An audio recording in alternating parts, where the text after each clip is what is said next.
പ്രേക്ഷകരെ കുടുംബവിളക്ക് അതിസംഘർഷഭരിതമായ മുഹൂർത്തങ്ങളിലേക്ക് നീങ്ങുന്നു.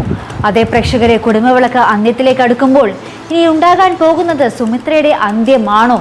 അതാണോ ഇനി ക്ലൈമാക്സ്? അതേ പ്രേക്ഷകരെ സുമിത്ര നമ്മുടെ സ്വരമോളെ കാണാത്തതിന്റെ വിഷമത്തിൽ തലകറങ്ങി മൂക്കിൽ നിന്നും രക്തമൊക്കെ ഒലിച്ച് ഇന്നത്തെ എപ്പിസോഡിൽ വീഴുന്നുണ്ട്. പ്രേക്ഷകരെ അവസാനം ഹോസ്പിറ്റലിൽ എത്തിക്കുകയും അനിരുദ്ധിനടുത്ത് പറയുന്നുണ്ട്, കുറച്ച് എന്താ പറയുക, അമ്മയെ ഒറ്റയ്ക്കാക്കരുത്, അമ്മ ഒറ്റയ്ക്കാകുന്നതിന് ഡേഞ്ചർ ആയിരിക്കും, അമ്മയെ സ്നേഹിക്കാനും കൂടെ നിൽക്കാനും ഒരാൾ വേണം എന്നൊക്കെ നമ്മുടെ അനിരുദ്ധിൻ്റെ അടുത്ത് നമ്മുടെ ഡോക്ടർ പറയുന്നൊക്കെ ഉണ്ട് കേട്ടോ. അപ്പം നമ്മുടെ സുമിത്രയ്ക്ക് ബോധം വീഴുമ്പോൾ തന്നെ ചോദിക്കുന്നത് നമ്മുടെ സ്വരമോൾ എവിടെ എന്ന കാര്യമായിരിക്കും.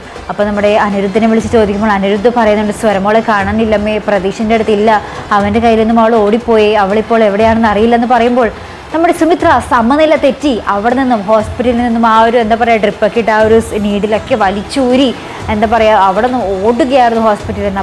അപ്പോഴേക്കും നമ്മുടെ പ്രതീക്ഷ അവിടെ എത്തുന്നുണ്ട് കേട്ടോ. സൗരഭ അമ്മയെ കാണാൻ വേണ്ടി എത്തുന്നുണ്ട്. അപ്പോൾ പ്രതീക്ഷിനെ കാണപ്പോൾ നമ്മുടെ സുമിത്രയുടെ സമനില ആകെപ്പാട് തെറ്റുകയാട്ടോ. പ്രതീക്ഷിൻ്റെ ആ ഒരു ഷർട്ടിനെ കുത്തിപ്പിടിച്ചിട്ട് ചോദിക്കുന്നുണ്ട്, നീ എൻ്റെ മോളെ കൊലക്ക് കൊടുത്തല്ലേടാ എന്നൊക്കെ പറഞ്ഞു കുറേ കിടന്ന് കരയുക, കുറേ ഒച്ചപ്പാടൊക്കെ എടുക്കുന്ന രംഗമായിട്ട് നമുക്ക് ഇന്നത്തെ എപ്പിസോഡ് നമുക്ക് കാണുവാൻ സാധിക്കുന്നത്.